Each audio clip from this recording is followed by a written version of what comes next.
Hello everybody, welcome back to another live Q&A. I just did like a whole intro just a minute ago, then I realised I hadn't clicked the go stream or go live button on YouTube. So there we go, I've just done that to myself. Hopefully it's not too bad, internet's looking a bit dodgy, but hopefully you can hear me okay. When is my internet not dodgy, I suppose? I don't know, is it good afternoon or good evening by 4 o'clock? It's probably good afternoon still. So I'll just lag around here for a little bit and chat about FPL. I'm sure there's a few people that are going to want to talk about how the game week's gone, especially if you're a John Stones owner like myself. It's gone pretty well, but overall, we're just going to look at just look ahead to game week 20 and whatever people want to talk about. It's a bit like a check-in. Obviously, we're in a bit of limbo where the last game week's only just about halfway through. We've still got plenty of big matches to come, like Salah to play again, Fernandes obviously to play again, De Bruyne, and Salah and Fernandes in particular have got easier fixtures this time around, you would think. So fingers crossed they can do all right, and that might change our opinions of what to do in Game Week 20. For Captaincy, for example, I expect a lot of people are on Bruno Fernandes right now, but a haul from Kevin De Bruyne against Villa could make it change. Couldn't afford Diaz. Yeah, literally couldn't. But the thing is, I couldn't afford Diaz, but I also made no attempt to try and afford him either. So I don't know. I mean, I could have probably... I mean, I had 0.6 million in the bank, so I'd have only had to find another 0.2, which was probably doable if I gave it some more thought, but I didn't really want to find it. So, I mean, I could have gone Saka to Smith Rowe, for example. So I'm kind of glad. I think Stones is a great value. So, I mean, obviously, I'm not expecting 2 goals every single game week, but decent enough. I'm doing good. Good to be back doing the FPL videos after a massive 2-day break. Put a video out on my channel earlier, live stream now. There'll be a few more things out tomorrow, Thursday, Friday, etc. Who didn't have John Stones? No one's tuning in if they haven't got John Stones, are they? I forgot to press save on my De Bruyne captaincy and got left with Son captaincy. Ouch. I mean, right now you're not losing out by too much, but you probably will be by next week. Hopefully, anyway, because De Bruyne is playing Salah. Is Antonio starting tonight? We don't know, although depending on how long we stream for, we might find out. The kind of talk about Antonio was that but basically there was no actual word that he was injured or anything else like that. So yeah, okay, he might need a rest at some point, but they got FA Cup soon. I think he'll start if he's available. I was a little bit surprised that he played did he play the whole game or did he go off at like 90 minutes? I can't quite remember now. I think he played the whole game, didn't he? So I was a little bit surprised at that. I wonder if that's just because it was 1-0 and they were worried about conceding. Obviously, he should have had 2 goals. I can't believe Yarmolenko didn't play him in. But it is what it is. Yeah, exactly. If you had Diaz, it's not like Diaz did bad, right? He's still got 11 points and he's got another game to go. The real winners are those with Diaz and Stones, right? So people that have got Diaz and Cancelo or Stones and Cancelo, okay, it was good. But Diaz and Stones looks absolutely ridiculous. Yeah, I've seen a lot of talk about the quotes from Pep Guardiola on Laporte. I don't think it's completely, bizarre that a manager would say it's good to have a player back.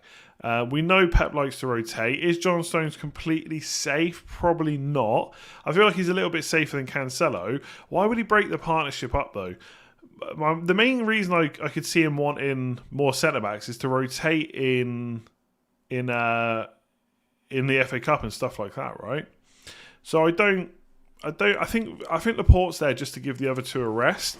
I think any given game week, Pep is going to play Diaz and Stones. You shouldn't buy Stones because you're worried because you think he's going to get a massive haul every week. But in terms of clean sheets and stuff like that, it's decent. He's going to be decent, right? And like I said, there's FA Cup coming up. There's time to rest players. Then as well. Gundogan or Emil Smith Rowe?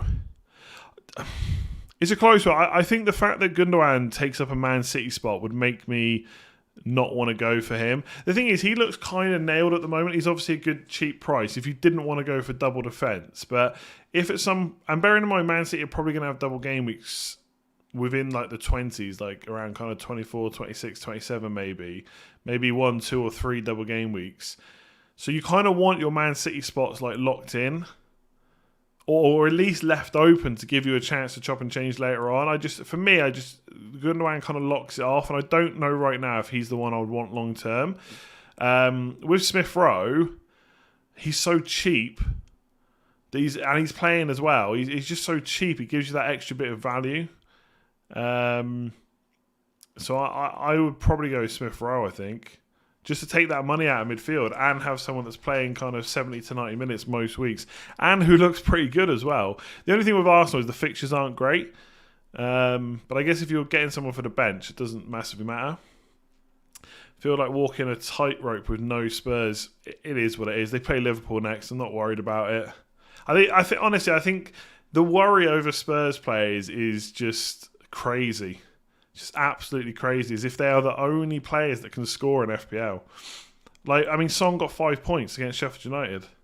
Yeah, he could have had more, of course, but yeah, I don't know. There's other players that can score points as well. Yes, I mean, I've got no Spurs players. I'm not really worried about it until game week 23. They play Liverpool and Chelsea in the next 3. If they get massive hauls in those games, fair enough, but no one's captaining them.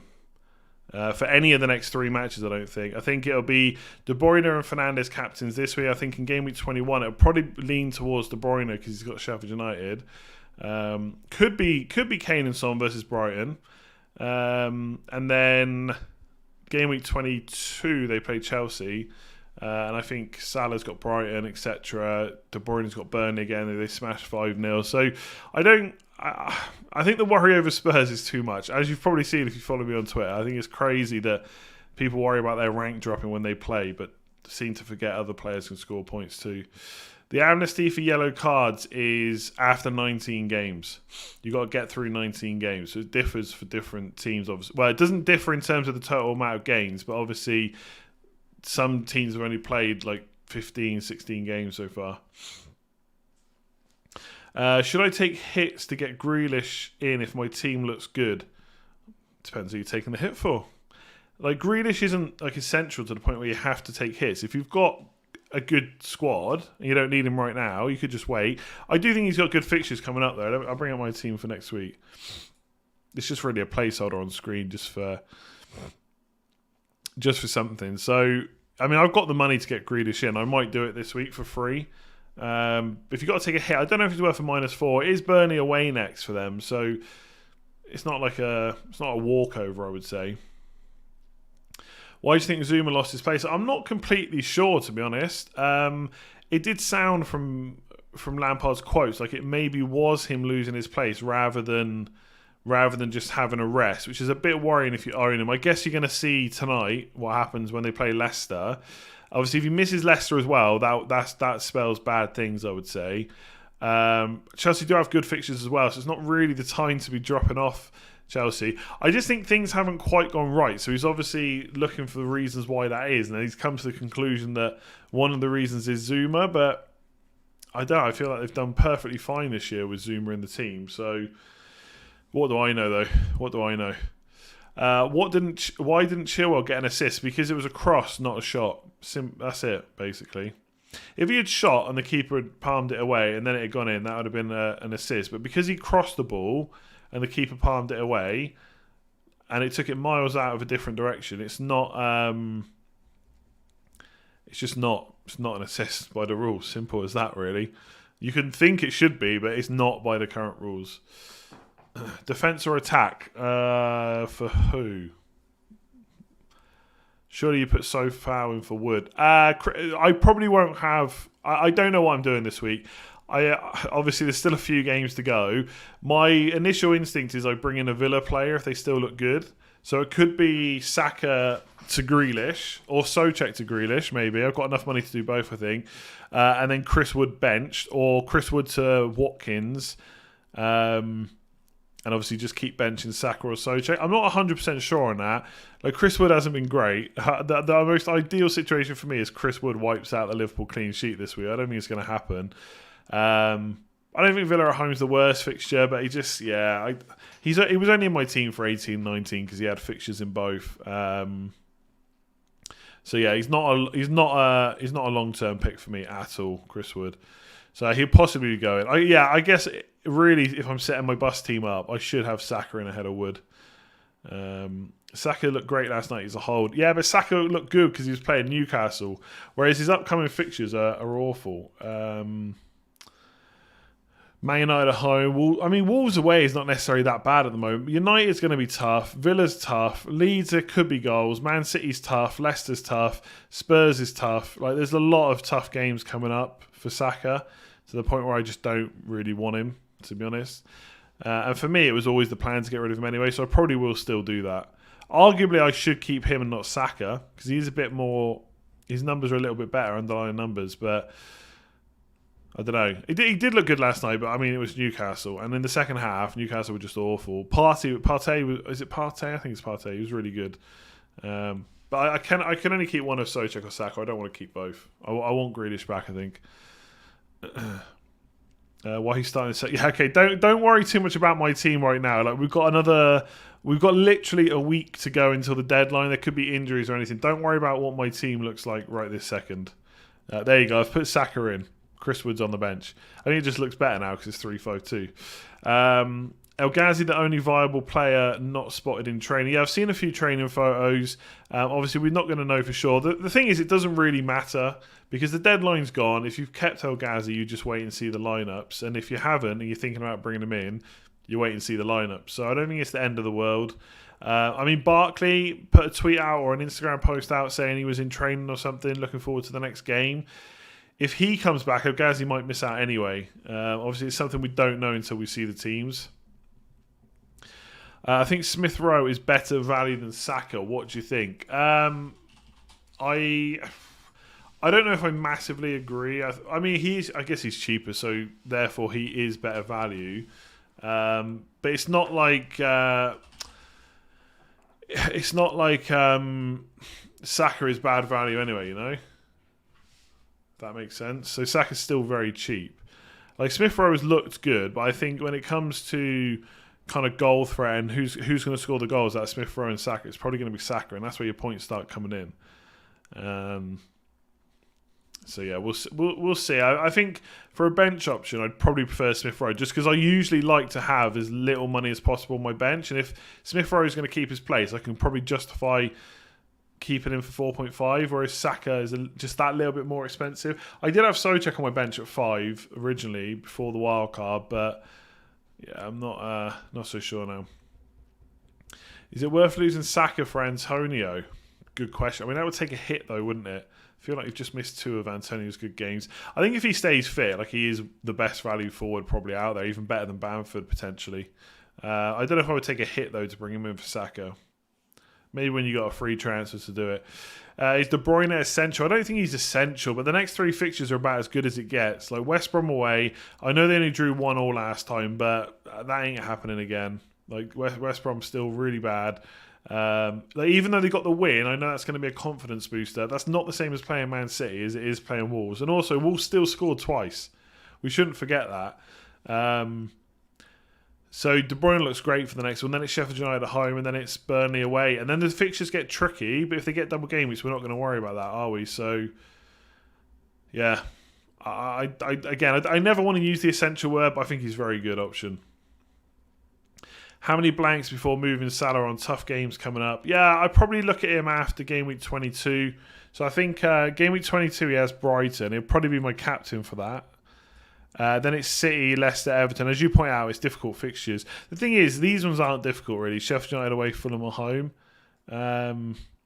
These 3, though, are. It's going to depend on doubles and stuff like that. I mean, unfortunately, as much as we don't like to bang on and on about double game weeks, there probably is going to be a big one in 26, and therefore that is going to shape some transfers for a lot of people.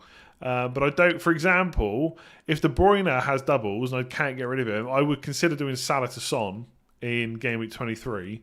But let's wait and see when we get there. I'm not really worried about how many times he blanks necessarily. It's how many chances he's getting. And to be fair, it hasn't really happened in the last couple. But I don't really put much emphasis on the Man United game. Like, I know most people don't, but I went into that game expecting a Salah blank. Like, same for Fernandes, and they both blanked. So I was okay with that because I expected that. Like, in the game that's so big, they're always likely to be quite tight games. So Let's see after the Burnley game. Let's see where they're at then. There is something not quite right at Liverpool right now. It feels like I think Henderson moving back into midfield could be massive. Like Liverpool fans keep saying about their weak defence, but their defence is still extremely good. It's extremely good, one of the best in the league. Fabinho is brilliant, but they do lose presence in midfield by having Fabinho and Henderson there. So I think Henderson's a big miss. If he goes back into midfield, we might see a different kind of front three. I mean, if Jota's back soon, maybe he's the one. Should I do De Bruyne to Salah? I don't really know why you would do that. Obviously, it's up to you. But Salah's about to play... Oh, never mind. Is it worth it to switch Rashford to Bruno? I mean, Bruno, again, like, is another one that's not really being talked about. Last 4 games now, he's only returned once, I think. Sorry. He's only scored once in the last 4. And that was a penalty against Villa. But I mean, that is what it is. He doesn't have a huge amount of goal threat compared to a lot of players. I'm just gonna get rid of anyone that spams. Simple as that. Which teams should we target bringing players in? I've actually literally today written a article for... I've put a video out on my channel, but I've also written an article for Scout, which should come out tomorrow, I think, on like looking at fixtures for 20 to 23. Because unless you've had a look at the deadlines. The deadline for Game Week 20 is on the 26th of January, and then 12 days later, there's Game Week 23 deadline. So we've got 4 deadlines in 12 days. So you want to be planning ahead a little bit in terms of which players you want. I think for me, outside of getting Grealish in potentially, there's not a huge amount of other moves. I think I can probably get away with my defence for a few more weeks. Sofao has Fulham and Sheffield United here, so he's fine for 23 and 24. Obviously, De Bruyne, double City defence is going to play most of the time anyway, and Wan-Bissaka can step in for Sheffield United, and I don't know, maybe Newcastle, West Brom, and obviously I've got Holden as well. But Arsenal's fixtures aren't very good, but potentially he can come in if covered. So I'm trying not to make too many defensive transfers. That's something I've done for most of the season. So once Grealish is in, I really want to roll a transfer soon, because there's potentially so much more fixture rearrangement news we could get. I don't want to be in a position where I've got one free transfer and no flexibility at all. So I'm trying to put not too much, or not book in too many transfers, basically. So we should. I think I'm right in. Yeah, because the FA Cup is this weekend. So we will know who's in the next round before the next deadline. So we won't know who's going to blank, but we can maybe start putting 2 and 2 together depending on who they've got. Like if Man City have got some really lower league team, you'd expect them to get through. Therefore, they will blank and then double in 26 probably. So we've got the FA Cup coming this week. So that could play into our hands with transfers and stuff. But I just want to start rolling transfers a little bit.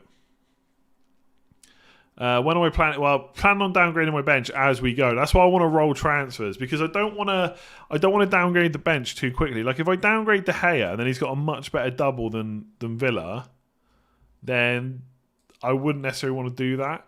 The only thing is, in Game Week 26, Man United play Chelsea away, so the other fixture from 29 probably will be Palace away. So it's not the best double anyway. Villa have got more fixtures to rearrange. So, for example, it would be De Gea that would probably be downgraded for me, but right now I don't necessarily want to do it.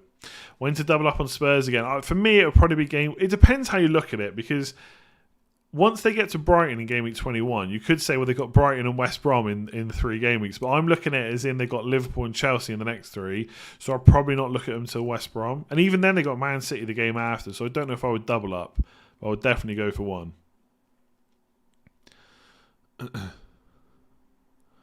Strategy for getting money out of the bench. For me, the money out of the bench will be the 2 players really are Chris Wood and David De Gea. They're the 2 players that we downgraded. So Wood to Brewster, unless I want to stay to 3-4-3, in which case In which case it gets tricky, to be honest. But Watkins would go up front, and then I'd have Saka or Souček on the bench most weeks with Grealish in there. So Wood and David De Gea are probably the two players that I would downgrade. There's not really much else that needs downgrading in my team. Like, running with two 4.5 million defenders is not the end of the world. Of course, Mitchell is an option, and their fixtures are really good right now at Crystal Palace, so you could go for him. But yeah, I think at some point I'll have to downgrade. But I think the way I spread the money, I don't have massive downgrades to make. Like Stones, Cancelo, Wan-Bissaka are probably fine. And obviously, if a lot of people have Man City defenders anyway, and they got doubles, I'm just going to keep them all the way through. Do you think Villa are going to perform at an acceptable level this weekend? It's tough to say, isn't it? It depends who's affected. It's not just like, is Grealish fit and available? It's what about the rest of the team? Are they all fit and available? And how have they been training? What's their fitness levels at? I'd say they'll probably be fine. I think we'll probably overblow or blow out of proportion just how bad they'll be. But I think it's difficult. I wouldn't put too much emphasis on what they do against Man City, because that is a difficult game anyway. But it'd be interesting to see how much they're like blowing after like 60, 70 minutes. And then we look at the Newcastle game, and if they smash Newcastle, which they should, the way Newcastle are playing, then I'm suddenly looking, wow, do you know what? I actually want triple Villa again. Why not? There's obviously some risk right now about tripling on teams, and I have got triple City and triple United and triple West Ham. So there are some potential worries there if one of the games gets called off, but we'll see. Yeah, look, I don't know if Antonio will start. Just wait 38 minutes, you'll find out. It's not the end of the world now.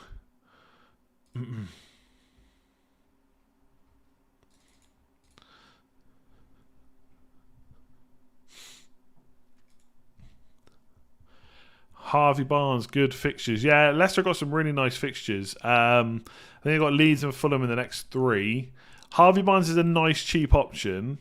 I mean, he's like, 6.8 million? I think he's had 8 shots in the box. Because I was looking at this earlier. I think he's got 8 shots in the box last 4, which is only 2 less than Vardy. And he seems to be playing quite regularly, and like 90 minutes as well. So I quite like him as a cheap option, as a bit of a punt. I don't know. I feel like I picture most people's teams right now and just wonder where he's fitting. Like, for me, the strategy moving forward is still cheap attack. The only player which changes that is Kane. And at that point, I'd have to sell Salah or De Bruyne anyway. So I think right now, for me, it's still cheap attack, cheap forward line, and then money in midfield. So I just wonder where I would put someone like Harvey Barnes. In isolation, him as an option at his price, he could be good value. I still don't quite know what to make of the Fulham defence. Yes, we've seen some improvement, but they've also played pretty tricky games the last 4. So let's see what Leicester can do. But I think that Leeds game's great for Leicester. And Barnes was really good in it when they played Leeds the first time as well. So yeah, we'll see. Yeah, it is laggy. I'm hoping to get an upgrade soon, but who knows when that will be, Johnson self-isolate. Johnson should be back, I think. I don't think there's been any updated news, although I am trying to look for it, but I don't think there has been. I think originally they said that Johnson should be hopefully back. So, yeah, back training. So hopefully he'll be back for this week, which probably deserved for owners. Like, it sucks bench boosting, especially with someone like that. Souček or Saka to Barnes, easy. Yeah, but that's not Grealish. Grealish is the man. Grealish's numbers are ridiculous this year. They're ridiculous. I want him in my team. Transfers for bench boost 26, then wildcard 27 to prepare for 29 and remove money. Yeah, if it works, it works. Yeah, I think it's really hard to talk about strategy right now because we don't know the 26 fixtures, and we're not going to definitely find them out until game week 24. We'll have a good insight now, and that will hopefully let us form a bit of strategy, but ultimately we're not going to know them definite till 24, and that's only a couple of weeks then to change your plans around if you need to make a lot of transfers. So I think if you've got if you've got the wild card, I would just keep an open mind and try and remain flexible with it. So if it gets to the point where you get to 24, 25 and you're just kind of, I don't know, forcing a few players in to make sure you've got 11 doubles, but the wild card would work better, you just use the wild card. But you are right, you could dead end into 26 and then wildcard if it works with planning for the blank as well, because we don't know who's going to play there. Could Son destroy Liverpool's backline? Yeah, they did. I think Spurs were probably a bit unlucky to lose that game last time. They did play their kind of deep game, deep block, whatever you want to call it, and then counter-attack. But it worked pretty well, and Kane and Son had good chances. So they could be decent, but I don't think it's a fixture where I would worry about having a player if I didn't already own them, to be honest. I love that. You're not thinking of starting Wood over Souček or Salah. I don't wonder if you're trying to wind me up. Probably not. But no, I had him on originally, but I put Saka in. Yes, I could play Chris Wood instead. How many players do I still have to play? I think if you count captain as 2, I have 14 players, I think, left.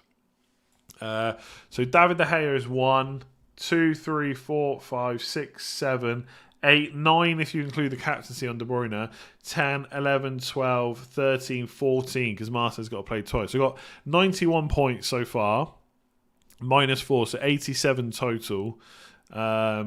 And 14 players to come, so could be a big green. I think I'm into like the top. Well, I know I'm in the top. I'm on 5,372, so it's been a pretty good week for me. The wild card has been brilliant. It can still change a little bit. I don't think I can be heavily punished now, but obviously, if Salah goes nuts and De Bruyne blanks, then yeah, things change, or if Fernandes goes nuts. But ultimately, I think I'm in a pretty good position where I have most bases covered. The best thing that can happen, honestly, is Chris Wood scoring to wipe the Liverpool clean sheet. And someone rubbish from Leicester that's not Jamie Vardy wiping the Chelsea one. So, yeah, apart from that, I think I'm looking quite good. It's been a good couple of weeks. The wildcard's gone well. On another year, it could have gone really badly. And obviously, I've still got to manage the rest of the season without. I've still got to manage literally half a season without a wildcard yet. So, favourite player to watch that you own? I mean, apart from the obvious Fernandes, because I just like watching him for Man United, not Chris Wood, Jesus, Kevin De Bruyne, just because he's so good. I think it has to be Antonio. I love Antonio. He's so good. And he's so cheap as well. And people still, because of his fitness, they still worry about owning him. So they get put off. And bam, he scores against Burnley, 9 points. And now he's got West Brom to come. If he starts. I chose Fofana over Justin for the differential. And that yellow card and 53-minute sub was a kick in the teeth. Yeah, I got to be honest. I don't think there's too much value in the Leicester defence right now. I was looking at it earlier. If you don't already own Justin, you've got to pay $5 million. And the rest are either as expensive or more, and they don't really offer too much attacking threat. So Leicester's a good defence, but from an FPL point of view, I'm not seeing too much to get excited about, really. I think Vardy, okay, but he's 10.1, but he's a good option. And then maybe Barnes and Maddison if you've got a spare slot for a midfielder, but I don't really, defence doesn't really do it for me at Leicester. Justin, don't get me wrong, if you had him since 4.5, absolutely ridiculous value, but outside of that, I'm not too bothered. No news on El Ghazi. We're probably not going to get too much news until I don't think Dean Smith's done a press conference yet. Has he? I could be wrong. But yeah, I don't know. Even if El Ghazi was fit, there's a chance that Barkley comes back in. Would I hold Vardy? If you've got your captain sorted and stuff, I do think there's a good chance Vardy does well over the next 3. But I won't. I don't think he's essential by any means. I'd rather have De Bruyne for the next 3. But yeah, if whether or not he does anything tonight or not, I still think for the next 3 he's looking good. You should fancy Leicester clean sheet being wiped out more than the Chelsea one. Yeah, fair point. Justin is highly owned, you're right. Yeah, get that clean sheet wiped out, Chelsea. It doesn't really matter who wipes it out, I don't think. If it's Werner or Pulisic, something like that would be good. Okay, he has done a press conference. Okay, I completely missed it. Which is great because I'm sure Scout have been tweeting about it. I saw a lot of this stuff. I didn't see anything about Dean Smith. I don't know. I'll try and find out about that. Decent Fulham attack to go for. Their upcoming fixtures are Brighton and West Brom. Yeah, correct. Maybe Lookman. I mean, there's quite a few options in the kind of 4.5 to 5.5 million range down midfield. So you got Lookman at Fulham. You got Souček, Saka, Rafinha, who's forgotten about now, but I still think he's a good option, and Smith Rowe as well. So I don't think Lookman's a bad option for the next couple of fixtures. Plus, Fulham have some fixtures to reschedule, which is always worth keeping in mind. It's just more double game week, so you could go Lookman. Cavallero maybe. I think he's on penalties. Grealish is on 4 yellows. Yeah, that is something. I keep forgetting that actually. That is something to consider. I don't think it would necessarily put me off. But what would be great for me, very selfish, is if he got the yellow card against City and then missed. And then miss the Newcastle game, and then I can just get him back in for Burnley with no worries. But yeah, you're right. He is on 4 yellows. Chilwell is a player who I would like to own, to be honest. I can't really do it because I want to save that money for Grealish, but I like him, and I almost went for him in the double game week. And I think Chelsea's fixtures coming up are really good defensively, and I'm not too concerned about how they've been playing recently. I think their numbers are so good, they will get clean sheets, and he is attacking. Now, when Ziyech is in the team, I think it really helps Chilwell. So yeah, I like Chelsea. I like Chilwell. I think at the moment as well, he's probably the most reliable defender because Zuma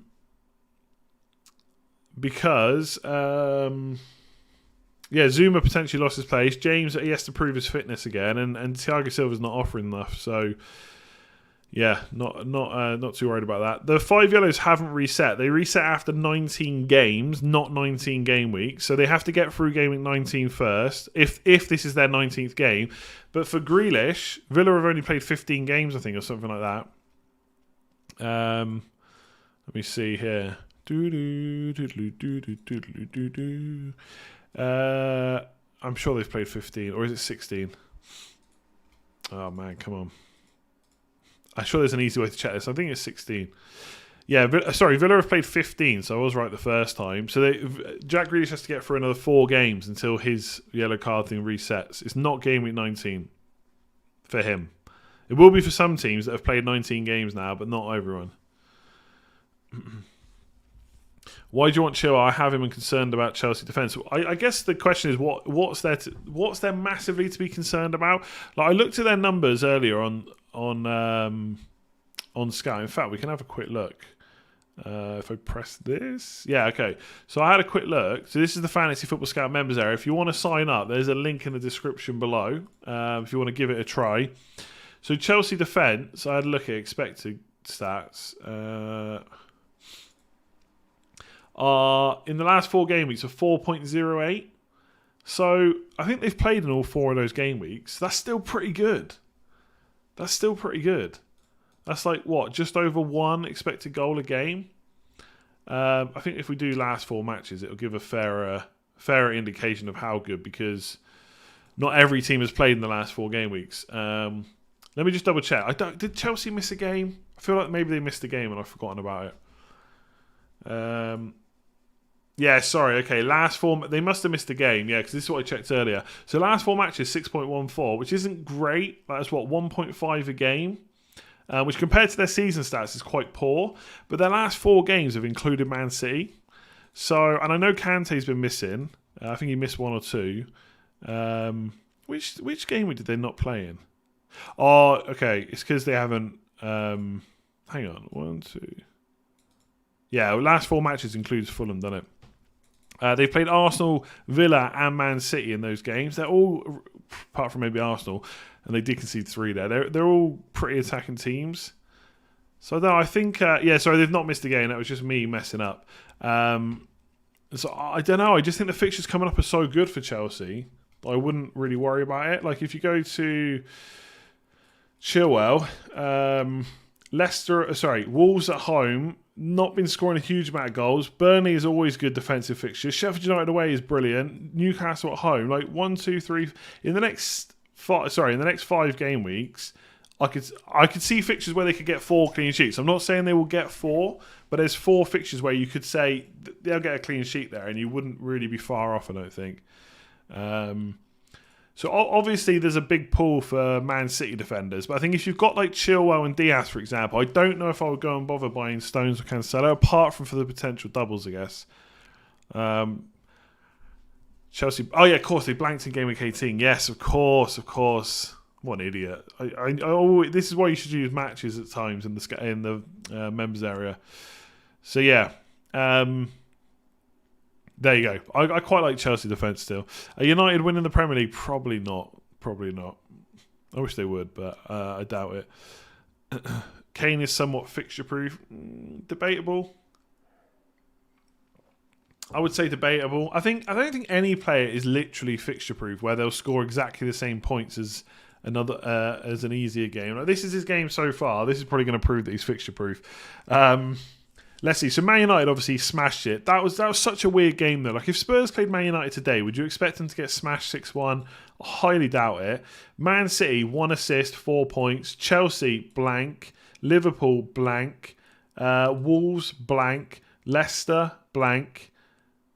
That doesn't scream of fixture proof to me, you know. In fact, the only big team he's played where he scored is Man United, and that was whatever. I would wipe that away from your memory almost when it comes to FPL. So he hasn't scored a goal against City, Chelsea. He did score against Arsenal.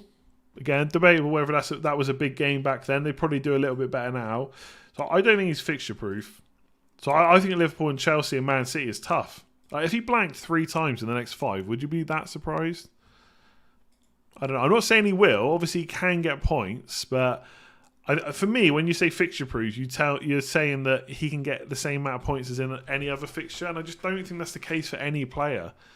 I think fixtures are always important. Sometimes it doesn't work out, but I think when there's so many premiums right now that I think it is worth switching them around, and I think Kane right now is not essential, in my opinion. I mean, I've had the guy twice and sold him twice, and the same for Son. I've sold Son twice, and it hasn't yet killed me. Son is fixture proof. Okay, Son might be a bit better for you, I think. I think claiming Son as fixture proof is probably better, although I'm not sure if he's blanked the same amount as Kane. I mean, Son had so many double-digit hauls, and he's had 2 in the last 1, 2, 3, 4, 5, 6, 7, 8 games. So Liverpool goal, I think he scored against City as well. Arsenal he scored against. So yeah, you could maybe say he's a bit more fixture proof. Blanked against Chelsea. Pretty poor game that one, to be fair. But then he's only got 5 points against Sheffield United, and then he's got Liverpool next. Like, what are you expecting versus Liverpool? He could get a goal. I get it. And it will be low scoring, so if he gets a goal, there's bonus probably. But I don't know. I get this weird thing over Spurs players where they have to be in your team, and like people just don't think you can buy them back. Yeah, I don't know. I love Son, always have, and I might get him in soon, but it won't be for Liverpool, that's for sure. If you've got him, fair enough. Sad to watch this as a Liverpool fan. Look, you're 4th in the league. Don't panic just yet. Who would have thought that at this stage of the season? Liverpool in 4th place. I mean, we keep talking about like Man United, Man City, Liverpool title race, but what about Leicester? It would be impossible, you know?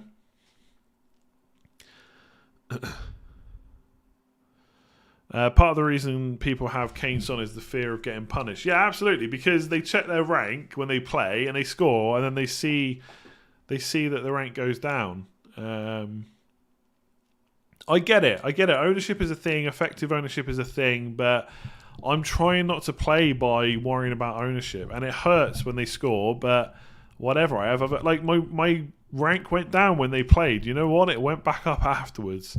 So when I had other players playing, so it's not a huge risk. I took Kane and Son out for a hit. I think I need 7 points between Antonio and Salah in the next games for it to pay back. So, and I've got through it okay, and then we reassess in the next few weeks. Yeah, value tied up is a thing. I mean, I have done that before, like not sold players because I've got value tied up in them. Like Calvert-Lewin, for example, was a tough sell for me. But what I'm finding now is I've got a bit of money wrapped up in De Bruyne, just because obviously he's done so well and he's got good fixtures. And I have like 0.2 in Fernandes, but otherwise I've got nothing tied up in Salah, Kane and Son. And it kind of frees you. It kind of frees you for your decision making because you're not worried about that money. You're only worried about who you think will get the most points. And once money comes into it, like that is a thing in FPL. It's not like we should just ignore team value completely. Like, if a player has one bad game, but you've got like 0.5 wrapped up, of course, you might not want to sell them. But once you don't have that burden, it's quite nice, I must admit. So I can get Kane and Son back, and then if I don't want them anymore, I just sell them because I've not got any money wrapped up in them. But I fully get why people would keep hold because of that. I'm not saying people are making a bad decision. Why David De Gea? Because he had a blank game week where he got a clean sheet, and he had a double game week where he's got one clean sheet so far, and then he's got Sheffield United where hopefully he can get a clean sheet, and he's playing Fulham in the second game of game week 19 where hopefully he can get a clean sheet. So that's why, basically. I dropped to 400k when Spurs played and rose straight to 150k when De Bruyne, Stones and Diaz did. Of course, yeah, Stones was a bit ridiculous though, but I get what you're saying. At the end of the day, right, it's only the total points that matter at the end of the season. It's the only thing that matters. If Kane scores 10 points, right, but instead of Kane, you went for... Kane's a bad choice, he's a forward. There's not many forward options. But let's say you got rid of Son, he gets 10 points, but you brought in De Bruyne, he got 15. Doesn't matter that your rank went down when Spurs played because De Bruyne got more points. I get, and there's obviously a difference in price you have to think about. I get that, and it's all something to be considered. But I have this thing, as you've probably noticed it now, listening to me, against Spurs, just because, not against Spurs, but just against people that worry about Spurs ownership. I get why, but I think it burdens people.